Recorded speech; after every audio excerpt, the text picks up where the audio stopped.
here we are documenting Cora's first extrauterine hiccups.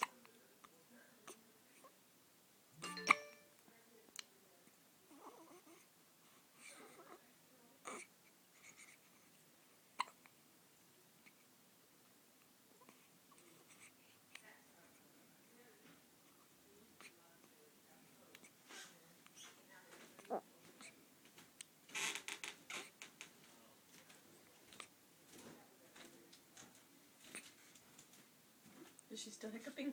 A little bit, yeah. I'm waiting for those because she had them inside all the lot.